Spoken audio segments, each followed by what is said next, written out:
Pode conectar, que está começando agora o seu podcast de conexão do varejo com a nova economia. Eu sou Letícia Guedra e tenho o prazer de apresentar esse programa mais uma vez. E hoje aqui recebendo uma convidada especialista, que é a Paula Visonato. Paula, seja super bem-vinda. Muito obrigada por aceitar estar aqui com a gente hoje. Obrigada a vocês. A Paula, então, gente, a gente tá fazendo hoje um modelinho diferente, né? Vocês vêm nos acompanhando alguns episódios, vocês sabem que a gente se chama Pode Conectar, a gente tá sempre trazendo conexões à mesa.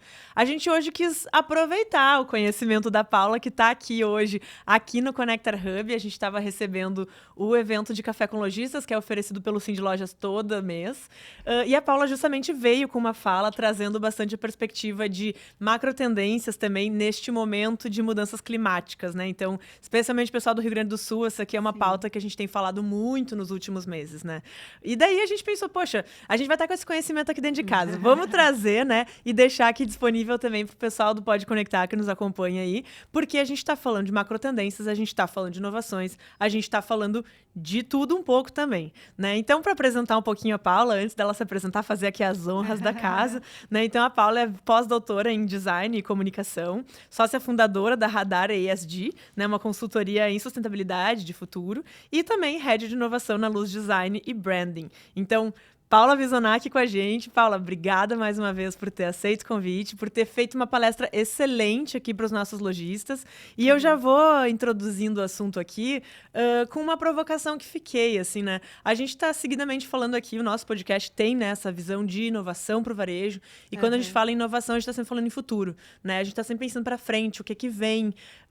E hoje, na tua fala, especialmente quando a gente fala um pouco dessa realidade, né, de mudanças climáticas, como as pessoas também têm entendido isso, como têm se relacionado com essas questões, acho que fica uma questão assim, e qual o futuro, né? De qual futuro que a gente está falando quando a gente está falando aí em consumo, quando a gente está falando em novas gerações, assim. Então, queria já te passar o microfone pedindo para tu comentar um pouquinho sobre isso, né? Que eu sei que tu tem um estudo bem, bem longo, já de longa data, a respeito. Bom, então, primeiro, obrigada, Letícia, né? Pelo convite. Agradeço também ao Sim de Lojas, lógico, pelo espaço. Foi muito bacana a conversa que a gente teve hoje, de fato, foi muito gratificante para mim também. E mas assim, uma coisa muito importante, quando a gente está falando sobre futuro, a gente sempre tem que pensar num sentido plural, não no sentido singular. Então, são sobre futuros, né? E é importante a gente olhar, então, quais são os futuros que estão se estabelecendo, entendendo que os futuros, eles tanto são positivos como negativos, né? Então, geralmente, quando a gente olha para futuros, a gente tende a pensar mais nas questões positivas e esquecer que as questões negativas também acabam acontecendo e que, inclusive, né, numa perspectiva de estudos de futuros, a gente olha também para os futuros que são considerados inesperados, ou seja, o que pode, né, mesmo assim que eu não tenha dados mapeados sobre aspectos que podem se desenvolver, mas quais são os fatores que podem, então, acontecer e acabar, muitas vezes, interrompendo uma lógica de como as coisas vinham acontecendo, ou enfim, né, vários elementos. Olhando mais especificamente para varejo, quando a gente olha para futuros, tem fatores que são já, poderíamos dizer, já são a base, né, para futuros muito próximos. O aspecto que eu comentei hoje na palestra do Phygital, né? Então, de ter as dimensões físicas e digitais dialogando, não é sobre ser físico ou sobre digital, é sobre ser os dois ao mesmo tempo, ambos âmbitos dialogando, né? E, ao mesmo tempo, a gente colocando diferentes produtos e serviços em cada uma das dimensões, porque daí tem as particularidades de cada dimensão. E, por outro lado, então, quando a gente olha para futuros e olha para varejo, tem os aspectos conectados ao ASG ou ISD, né?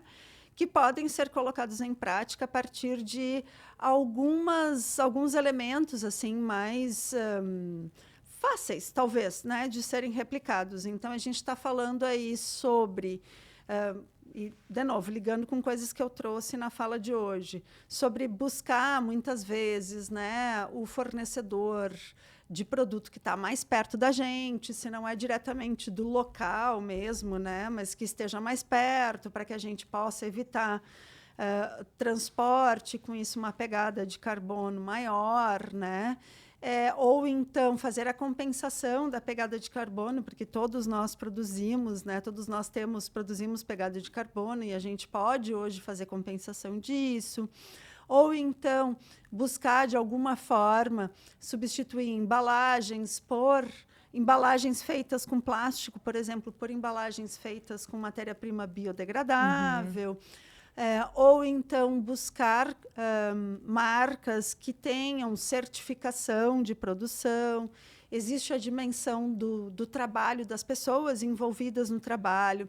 Obviamente, né, buscar não trabalhar com marcas que tenham ou que, de alguma maneira, tenham qualquer risco de trabalho análogo à escravidão. E a gente sabe que a gente já teve casos aqui no Rio Grande do Sul ligados a isso, né? E não adianta a gente dizer, não, mas eu terceirizo, porque aí parece que a responsabilidade não é de ninguém. Sim. E, na verdade, no momento que a gente está no mundo em que também o tribunal da internet é cruel, a gente precisa checar tudo, né? Então, assim, não é sobre cultura de lacração ou, né, que as pessoas muitas vezes comentam que não dá para fazer nada porque a cultura da lacração. Não é sobre isso. É sobre seres humanos tendo que atuar como seres humanos, né? Então, a gente, de fato, assim, e olhando para o lado que nos faz mais humanos, né? Então, para o lado da responsabilidade, da cooperação, né? E de assumir que se a gente vai operar, né? Se a gente vai trabalhar com produtos que tenham feitos utilizando mão de obra análoga à escravidão, que esse produto é um produto manchado, a sua história é manchada, né? Sim. E de, então, buscar olhar para tudo que está envolvido, né? Tudo que está implicado, seja na produção de bens como na produção de serviços. Porque muitas vezes quem trabalha com serviço especificamente diz, não, mas tudo que eu faço é mais sustentável porque, afinal de contas, é serviço, não é produto, né? E, na verdade, não necessariamente, né? Então, como eu comentei antes, assim, para a gente poder estar aqui, a gente está usando energia, né? Energia elétrica produzida muito provavelmente a partir de uma usina hidrelétrica, e para que essa usina hidrelétrica exista, foi alterado todo um ecossistema, né? Aí a gente já tem uma dimensão que, olhando para futuros, não deveria mais ser considerada. A alteração dos ecossistemas para que nós possamos utilizar os recursos em prol do nosso estilo de vida, né? Essa é uma questão que a gente não deveria mais estar debatendo, discutindo. É uma coisa que a gente já deveria ter aprendido. Não podemos fazer isso. Porque se a gente fizer isso, no final, quem vai pagar o preço somos nós mesmos. Porque nós somos natureza, né? Exato. É uma lógica muito errada pensar que existe uma separação entre natureza e ser humano. Não, tudo é natureza. Então, se nós alterarmos ecossistemas, isso vai implicar numa alteração no que vai acontecer mais adiante conosco. Assim como se nós, né, utilizarmos mão de obra análoga à escravidão, de alguma maneira isso também vai nos impactar. Assim como se nós continuarmos usando petróleo para produzir produto, isso vai nos impactar. Então, olhar para as coisas para além da coisa em si, entendendo que tem toda uma história por trás e junto com essa história, uma série de recursos que foram utilizados para que as coisas existam hoje como elas são. Então, a primeira coisa que eu diria quando a gente olha para futuros é isso, assim, é entender que para além da superfície tem muita coisa. Perfeito, é muito legal isso que na tua fala dá, assim, né, agora começou a responder, assim, já dando alguns exemplos práticos, né, de, poxa, dá uma olhada na embalagem, dá uma olhada no teu fornecedor, mas inevitavelmente, quando a gente começa a olhar para essas coisas, a questão vai ficando muito mais macro, né? Eu até dei uma futricada ali no teu LinkedIn, né, eu vi, assim, que a tua primeira formação foi em moda, né, e o mercado de moda, ele é interessantíssimo, importantíssimo, porque ele engloba muito a arte, né, criatividade, mas também um consumo muito grande, que eu imagino que foi da onde começou boa parte das tuas inquietudes, assim, também, né? Então, assim, quando a gente começa a se questionar sobre essas coisas, acho que tem aqui um termo que é muito forte, que é o de responsabilidade, né? De onde a gente está, responsabilidade com o ambiente que a gente ocupa, com o ambiente que a gente está inserido e com as pessoas também, né? Tu mencionou essa questão de, às vezes a gente terceiriza o trabalho e acha que não, mas não é meu problema, né? Poxa, assim, hoje em dia, né, a era da informação, a era dos dados, a gente diz, não sabia, poxa, tu escolheu não saber, né? Então, acho que aumenta a responsabilidade das decisões que a gente toma, justamente porque a gente teria acesso, né, a poder decidir diferente, se fosse o caso, assim. Então, acho que é muito bacana, assim, quando a gente falou hoje, até a gente fica citando a palestra aqui, acho que é mais para dar curiosidade para quem está nos acompanhando aí no YouTube ou no Spotify também, né? Que a gente, assim, quando fala em tendências, não tem como ignorar o que acontece no macro, né? Óbvio que a gente tem que entender isso no micro, ou seja, que ação eu posso tomar hoje, que ação eu posso tomar amanhã que pode impactar, né? Mas entendendo esse grande horizonte, assim. E daí, nesse sentido, assim, até falando de novo de futuros, tu mencionou muito a diferença das gerações, né? E esse é um tema que é bem interessante, como ele tem sido fortalecido ultimamente quando a gente fala em consumo, em comportamento humano, porque a gente tem aí, bem dizer, 5 ou 6 gerações ativas, né, no mercado, inclusive como consumidores, como públicos das marcas, né? E cada uma delas com questões muito específicas, assim, né? Então, achei muito bacana uma fala que tu trouxe, assim, sempre tem o lado bom e o lado ruim, né? Isso parece um pouco óbvio, mas, poxa, tu tem um espírito mais empreendedor, do caso dos millennials, como tu comentou, mas, por outro lado, são pessoas que, às vezes, daqui a pouco se desmotivam, né? Pensando na realidade, assim. E daí, nesse sentido, assim, como é que tu vê hoje, assim? Porque, poxa, a gente também trabalha com uma questão de públicos específicos para as marcas, para as lojas, para o consumo, para o varejo, né, também. Mas, bem dizer, tu pode estar se comunicando com todo mundo, assim, né? Como é que tu vê hoje, assim, tu também como comunicadora, né? Como a gente comunica mais e melhor, assim, considerando essas diferenças geracionais tantas, ou particularidades, interesses, sonhos, algumas até com a ausência de sonhos, né, como tu comentou. Se puder falar um pouco sobre como tu vê, assim, enfim, talvez a complexidade, né, dessa comunicação toda. Então, acho que a palavra-chave é essa complexidade, justamente. Eu acho que uma maneira da gente construir uma conexão com as diferentes gerações é por meio dos pontos em comum, né? Porque elas têm pontos em comum.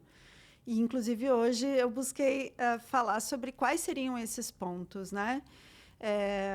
A dimensão da preocupação com os eventos extremos que estão acontecendo por causa da mudança climática, né, ou das mudanças desencadeadas por questões de alteração climática, isso é um ponto em comum entre as gerações, né? Então, as diferentes gerações estão se relacionando com isso, cada uma delas de maneira particular, mas todas elas se relacionam com isso em maior ou menor grau.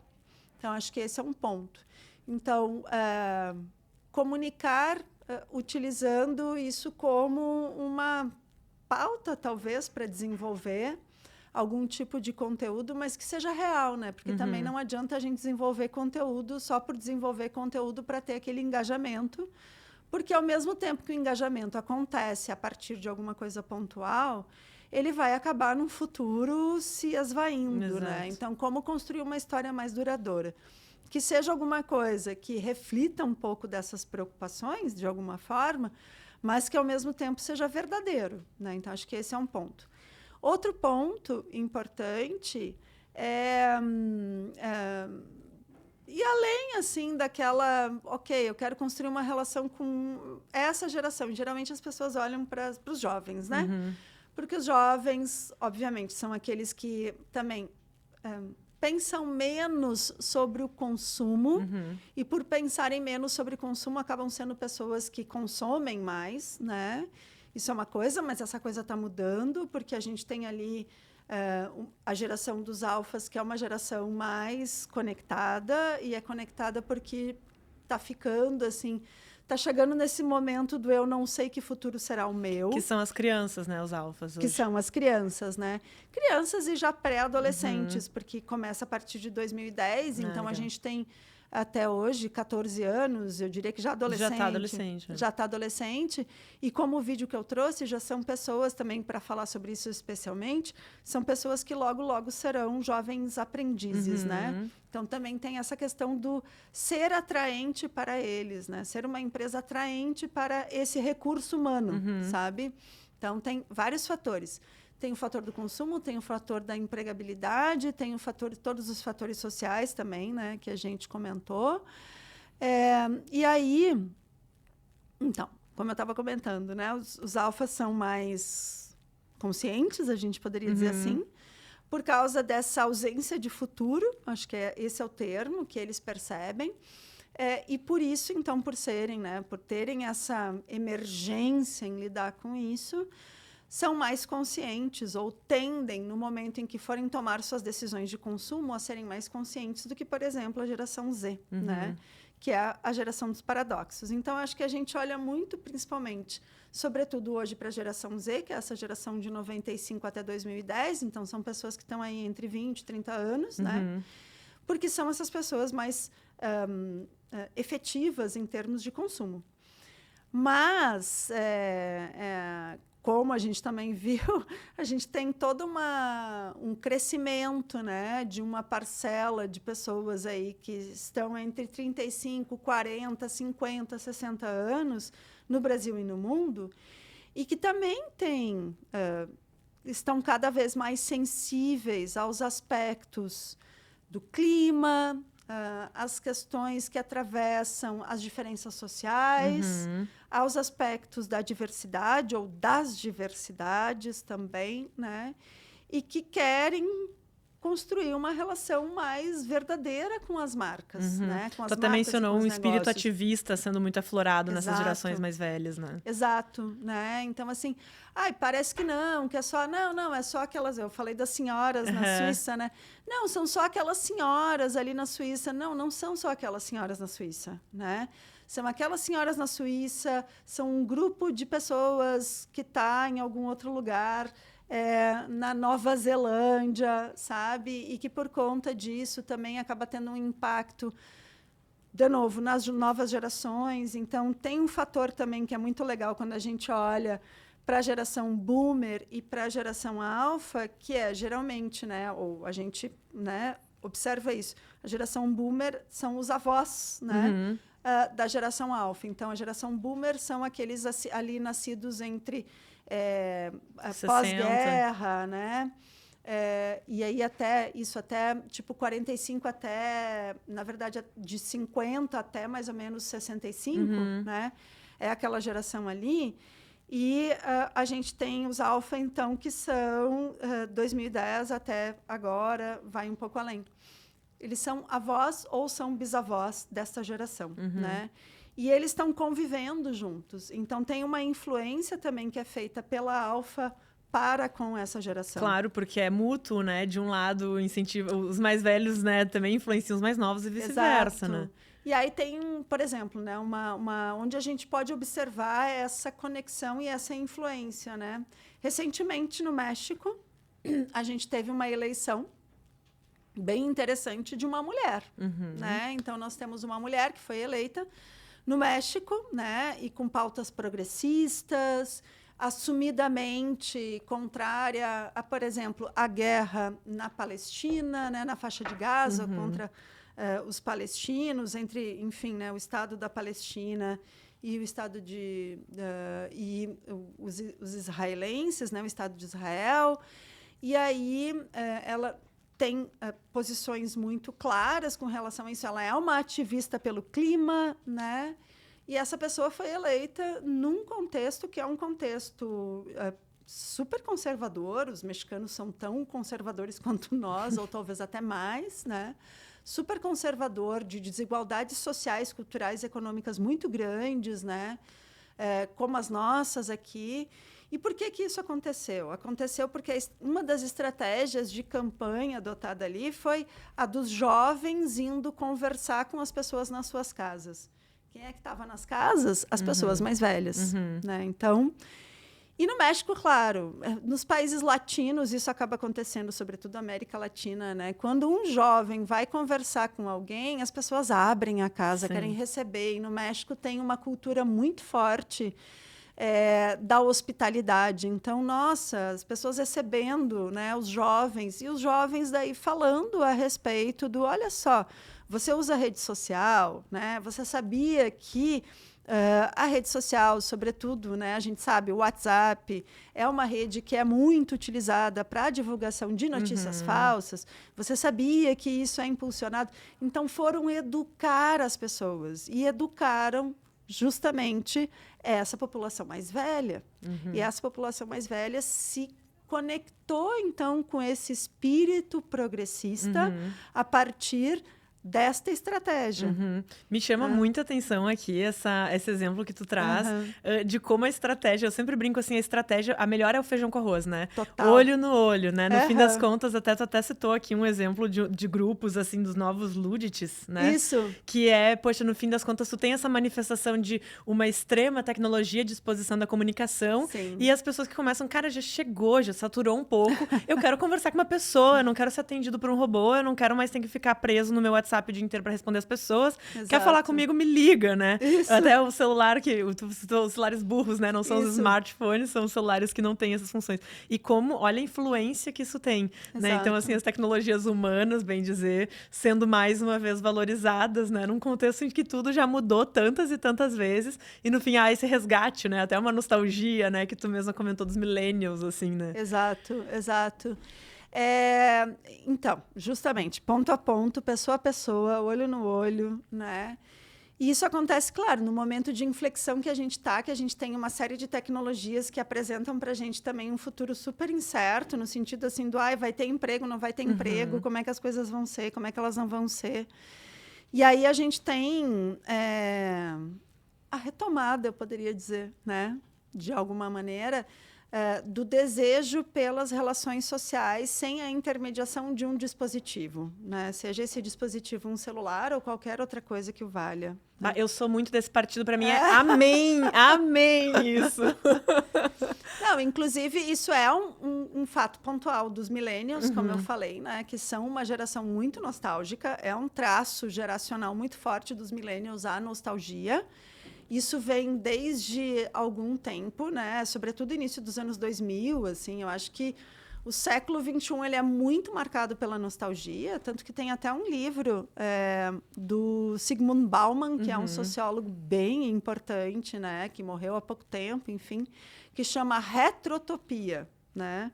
Onde ele fala sobre essa utopia retrô. Essa mania, né, que acabou sendo incorporada pelo Ocidente de buscar, nesse lugar do passado, alguma segurança. Segurança que o tempo atual não traz, porque as coisas são incertas, mas o passado, então, vai nos garantir essa segurança. Então, a gente, no nosso imaginário, a gente busca essa segurança porque a segurança do imaginário nos ajuda a lidar com a realidade, que é incerta. Né? Sim, e tu mesmo, utopia, né? Assim, é um passado idealizado, né? No passado não era tão bom assim, né? Não era. Meu pai sempre fala isso, todo mundo fala, no passado que era bom. Gente, lembra? Não era bom. Tinha coisas que era igual, assim, né? Ou piores. Ou piores, exato, assim. Mas, claro, olhando de longe, né? Tudo fica com aquele olhar saudoso da imagem em sépia, assim. Tipo, que bonito, era tão, né? Também tu lembra da tua época, né? Assim, a tua outra idade, o que tu pensava, o que tu vivia, teus desafios, assim. E daí, nesse sentido, Paula, até queria trazer, assim, porque para não deixar de mencionar, é difícil, tá? Esse podcast a gente se propôs a tentar fazer ele mais curto, que a Paula, assim, a gente já espremeu conhecimento aqui hoje, e a gente tá com uma restrição de tempo, mas é difícil, porque eu, por mim, queria ficar horas conversando contigo, tá? Mas, assim, para não deixar de comentar também algumas coisas que tu trouxe como macro tendências mundiais, né? As macro tendências, assim, daí economia circular, que eu acho que, assim, quando a gente tá falando em termos de varejo, esse é sempre um tema, assim, ele causa um desconforto, ele né? é delicado. Porque, bem dizer, quem vive hoje de venda vende coisas novas, né? Então tem toda uma cadeia de suprimento que alimenta hoje um sistema, né? Que é o sistema que a gente, obviamente, está inserido e percebe os malefícios dele ser mantido assim a longo prazo, assim. Claro. E daí, nesse sentido, a gente até estava falando um pouco, assim, eu fico me questionando, sabe?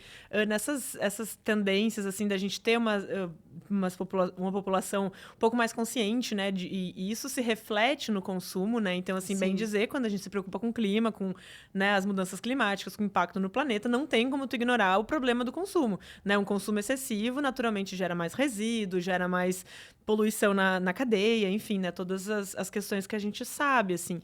Então, causa, assim, um certo desconforto, especialmente quando a gente pensa assim, eu penso, poxa, a pessoa que hoje vive, né, de um varejo tradicional, né? O que eu vou fazer no futuro? Ou como é que eu posso ir adaptando o meu negócio, assim? Então, eu não sei se tu tem visto coisas, assim, que daqui a pouco a gente pode servir de inspiração, talvez, né? Para esses varejos menores que hoje pensam, tá, mas o que eu vou fazer? Né? Vou botar aqui uma caixa, vou recolher e fazer a economia circular. Como é que eu vou adotar um brechó, alguma coisa assim, né? Assim, claro, eu sei que é difícil trazer às vezes pro tão palpável, mas se tu tiver alguma referência, alguma coisa que nos ajuda a pensar, assim. Não, mas no final das contas, né, as tendências, elas se manifestam em coisas objetivas, né? Então, elas são ideias. Num primeiro momento, elas estão num universo que é esse universo do abstrato, do imaginário, mas elas vão se materializando em coisas objetivas. Então, um negócio é uma coisa super objetiva. Exato. Né? Um negócio de varejo, então, né, nem se fala.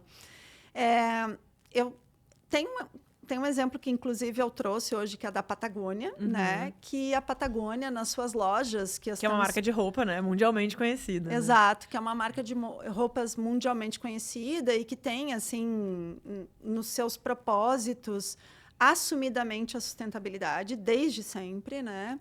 E que vem radicalizando, inclusive, nisso, né? Então, cada vez mais buscando ser mais sustentável. E uma das coisas, né, um dos serviços, então, porque a Patagônia produz roupa e vende roupa, vamos dizer, roupa, acessório, enfim, né? Vende produto. Mas eles vêm migrando muito para o serviço, né? Então, acho que aí a gente tem uma dimensão, né? Vamos tentar migrar para o serviço ou associar serviços e experiências, né? Porque daí a gente fala assim, todo serviço subentende também experiência. E aí eu trabalho com um projeto de design de serviços, por exemplo, que é uma dimensão muito ligada à pesquisa, né? Então, além das pesquisas como essa que eu apresentei hoje, que são pesquisas de macro tendência e também ligadas a comportamento de consumo, eu também trabalho com pesquisas que são pesquisas, por exemplo, de fluxo de serviço, né? Trabalho de campo para ver como é que é o fluxo do serviço, quais são as jornadas, né? E aí, tanto em campo físico como campo online, né? Para entender as jornadas que as pessoas têm que fazer para ter acesso a serviço. E todas as jornadas dos serviços, elas subentendem experiências que podem ser positivas ou negativas, né? Então, é importante a gente olhar para as duas dimensões quando a gente fala, tá, vamos ter que dimensionar outras formas de ganhar dinheiro, porque, afinal de contas, a gente vive ainda a partir do capital monetário. Exato. Não temos um outro capital que se tornou tão preponderante a ponto de substituir esse. Então, se vivemos dentro de uma lógica de capital monetário, como é que a gente faz para ter este capital? Beleza, então, uma das questões é migrar para o serviço. A Patagônia tem colocado em prática serviço de reparo de peças, né?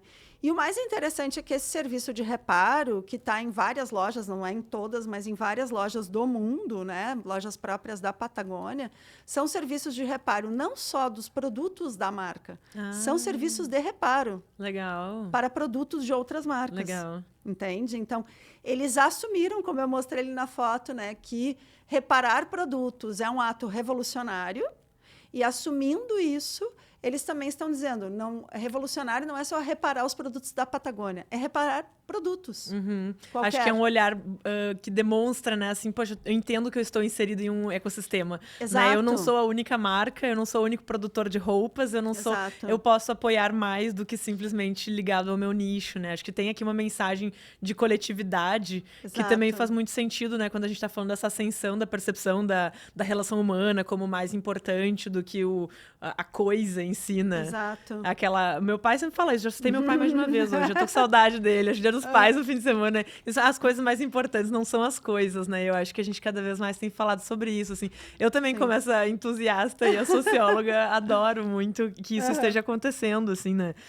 E para mim foi legal você ter comentado também essa questão da migração para serviço, porque é a leitura que eu começo a fazer, assim, né? Poxa, se a questão vai ser produzir menos e fazer os produtos durarem mais, né? Ter uma vida longa realmente, mais tempo. como mais a gente agrega valor, né, no consumo e como é que a gente gera realmente a moeda, né? Como é que o que eu sei fazer que pode gerar aqui valor para a sociedade de alguma maneira, assim. Exato. Então acho que essa migração de serviço, claro, é uma coisa lenta, né? Também não é uma coisa que a gente precisa se desesperar hoje. Quem, por exemplo, tem uma loja, né? Tipo, o que eu vou fazer, né? Vou fazer consultoria. Mas a gente também tem visto, acho que com isso, assim, a ascensão de outros tipos de serviço, né? A gente até estava falando assim, até nessa geração muito voltada para estética, né? Como tu menciona da geração Z, né? Isso.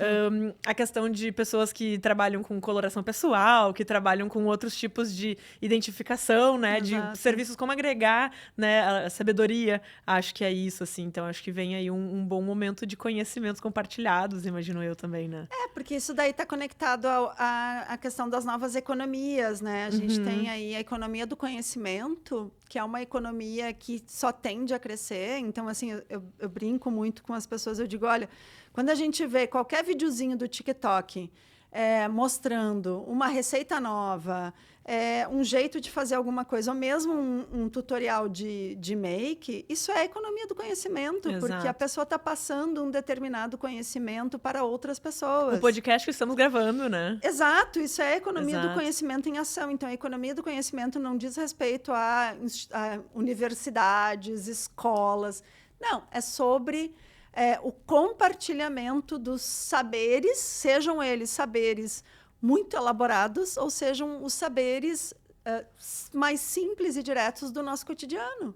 Tudo isso é economia do conhecimento. É verdade. Então, a economia do conhecimento é uma outra maneira da gente monetizar também empresas. Eu diria que, mais do que nunca, quando a gente estabelece um negócio hoje, a gente tem que pensar ele como uma grande plataforma de várias manifestações, assim, né? Então, produto, serviço, comunicação, experiência, como é que eu consigo coordenar tudo isso e, a partir de diferentes ofertas, monetizar? Eu não vou conseguir monetizar uma coisa só, né? Eu acho que a era do, assim, claro, existem empresas que conseguem ganhar dinheiro fazendo uma coisa só, mas é cada vez menos. É verdade. Cada vez mais as empresas precisam abrir outras frentes. E, sobretudo, quando a gente olha varejo de moda, então, isso é determinante, né? O varejo de moda é um dos que mais se transforma, e se transforma porque a moda também se transforma, né? Porque, afinal de contas, a moda é muito conectada às pessoas. É expressão, né? É expressão. As pessoas querem se representar por aquela roupa. Exato, né? Então, pensando nisso, o varejo de moda ele acaba sendo o primeiro a sofrer esse impacto mais radical, assim, vamos dizer, dos comportamentos, né? E aí a gente acaba entendendo que, sim, as marcas que operam, né, as lojas e os negócios que operam com moda, essencialmente, eles podem ampliar um pouco a maneira de se monetizar, né? E aí eu acho que exemplos como esse da Patagônia são muito legais. E um outro exemplo muito legal é dos negócios que são cada vez mais coletivos, né? Então, ao invés de ter, eu vendo roupa, né? Bom, você vende roupa, você poderia ter um café, né? Você poderia ter uma biblioteca. A quantidade de booktokers que a gente tem hoje, né? Sobretudo nas gerações mais jovens, para quem não sabe, um booktoker é alguém que fala sobre livros no TikTok, principalmente, faz resenhas de livros, né? Recomendações. Recomendações. Eu tenho algumas alunas, né, nos cursos que eu dou aula, enfim, moda e design, eu tenho algumas alunas que são booktokers, né? Então, aumentou o consumo de livros por parte das gerações mais jovens. Então, ter uma biblioteca é uma coisa legal atualmente, uma pequena biblioteca, né? Um Sim. espaço para as pessoas lerem. Daqui a pouco até um espaço. Daqui a pouco até um espaço para BookToker fazer o seu videozinho ali, por que total. não? Muito legal. Pô, eu não tinha escutado essa expressão, eu já tinha ouvido falar do vídeo, já acompanhei alguns, Claro. inclusive. Que é isso, né? Tu começa a criar mais serviços de mediação, né? Exato. E só pra não deixar de mencionar também, porque eu até anotei que... Não, eu tô com o meu caderninho, né? Eu adoro meus caderninhos, bem bem aluna, assim, assistindo a palestra aqui da Paula.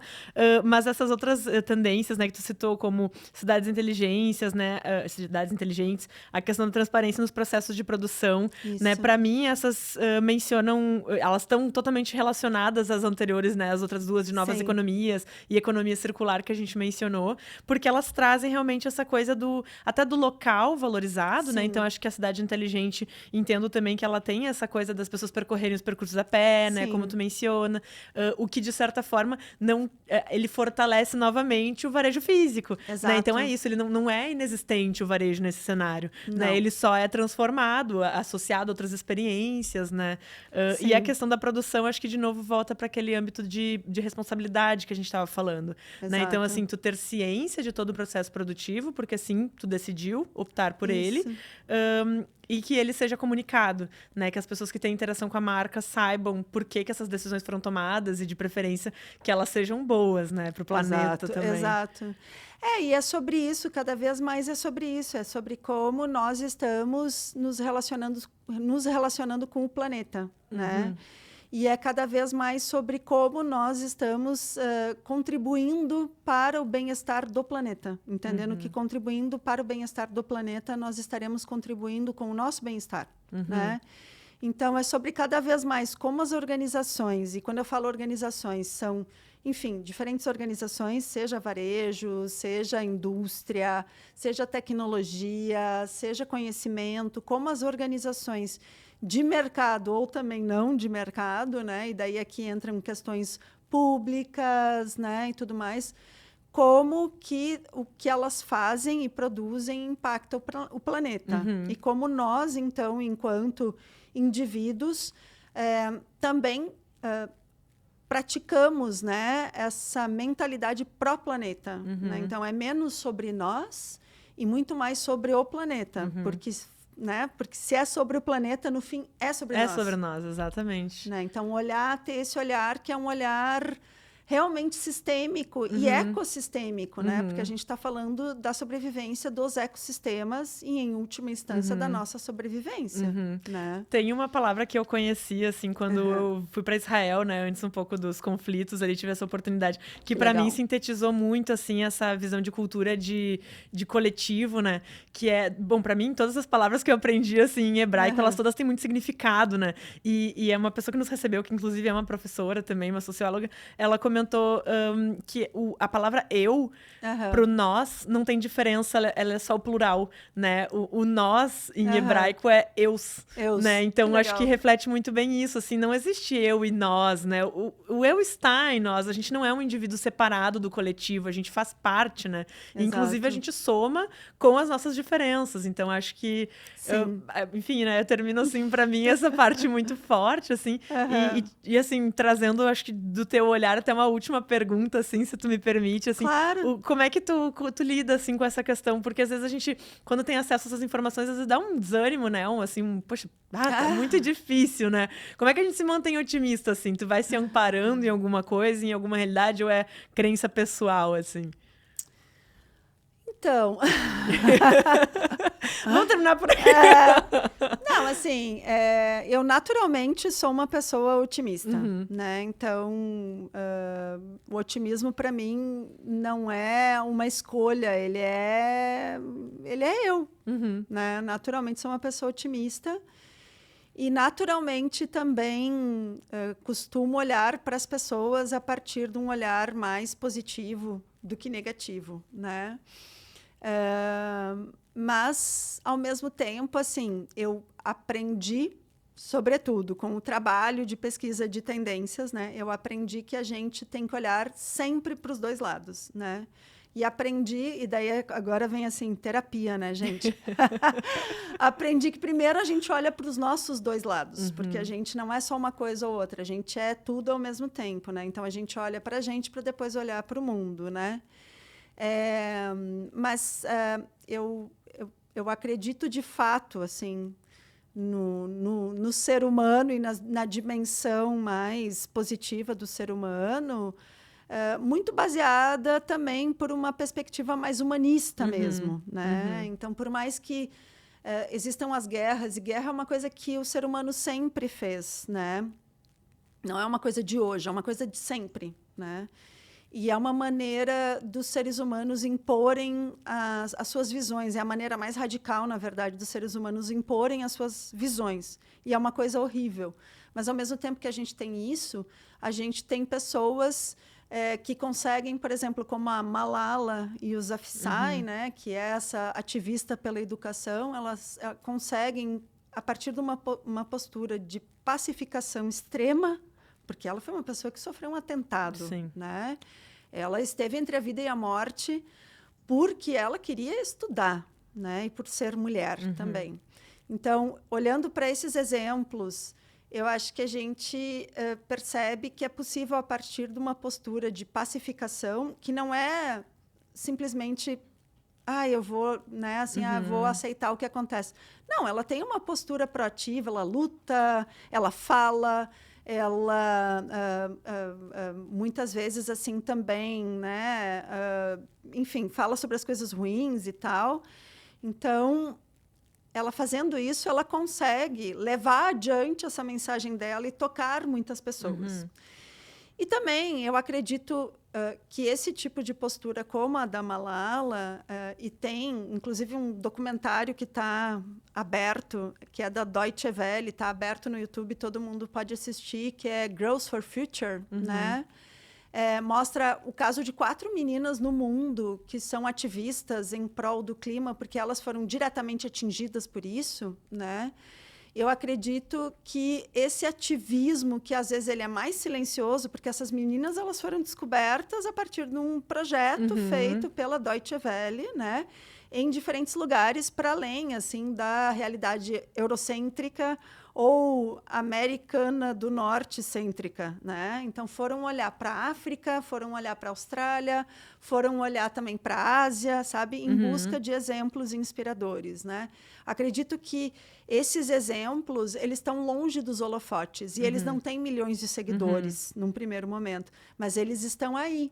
E eles estão atuando. Então, eu acho que a grande revolução, ela não é uma revolução nem barulhenta, nem armada, nem nada disso. Ela é uma revolução do cotidiano. E ela é uma revolução de formiguinha. E ela é uma revolução que vem de baixo para cima. Né? Então, olhando para isso, é que eu me nutro de esperança, na verdade. E começa na gente, né? Exato. Começa na gente. E começa na gente. Então, falas como a que eu fiz hoje, que tocam as pessoas e que eu posso também, pelo fato de também trabalhar, né, como professora universitária, que eu posso fazer dentro desse espaço e sair tocando outras pessoas, podem surtir efeitos para além daquilo que eu consigo medir. Para além, com certeza. E surte efeito em mim. Muito obrigada por isso, inclusive. E esperamos que surta efeito também em quem nos acompanha aqui, quem nos acompanha pelo Spotify, pelo YouTube, porque esse conteúdo gravado também serve para isso,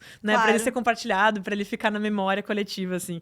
Então, Paula, te agradecer mais uma vez, assim, por ter aceito o convite. Foi, nossa, uma conversa maravilhosa, assim, um prazerzão para mim. Sempre é um prazer sentar à mesa aqui e poder trocar esse tipo de ideia, né? Aprender, então me sinto uma privilegiada mesmo, te agradeço também pelo teu trabalho, parabenizo. Obrigada. Acho que isso é importante, a gente precisa falar sobre isso, precisa dar voz para isso, né? E espero que a gente tenha conseguido dar mais voz hoje com esse trabalho. Então, mais uma vez, muito, muito obrigada. Imagina, eu que agradeço a você, agradeço a Cindy Lojas, agradeço a todo mundo também que está ouvindo a gente ou está vendo a gente, né? E, enfim, é isso, gente. Bora lá fazer, porque é sobre a nossa responsabilidade. Exatamente. É isso aí. E você aí de casa, então, fica ligado que toda quarta-feira a gente tem mais um episódio do Pode Conectar, que aqui a gente está sempre trazendo essas boas ideias e, no mínimo, um bom espaço de reflexão, né? Exato. Que agora vai ficar aqui com a gente por um bom tempo. Um abraço e até mais.